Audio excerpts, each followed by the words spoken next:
今仔日行政院长杜英泰去台北港感谢海巡过年辛苦值班，讲会改善海巡的工作环境甲福利的政策，嘛有去消防署视察，答应危险加急的津贴、警消拢会一致。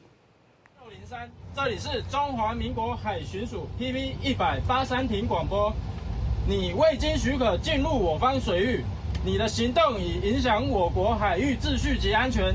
请立即转向。要挖鱼啊！中国海警船继续侵扰，一礼拜内3遍侵扰金门限制水域，海巡署继续侦核，也出动巡防艇一对一并行监控，放送驱离，抵抗中共普设侵扰，捍卫国家海疆甲主权。行政院长14去台北港海巡基地慰勉。 用您口袋里的私房钱为我们海巡所购置的，我不能说出名称的最精锐的侦查所使用的秘密武器，让我们可以屡破大案。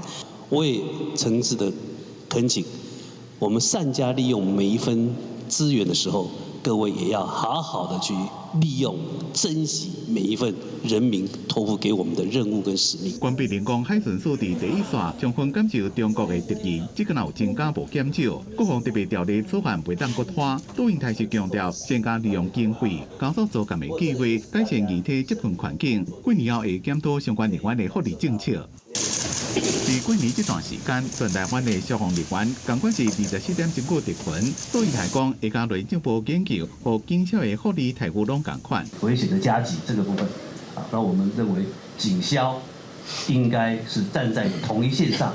杜英泰也强调，政府已经空练285亿的经费，为政经、强公安、保职安、真能力6大方向，来消除基层同仁特群的压力。另外，包括设备换新、环境整修，也拢会慢慢完善。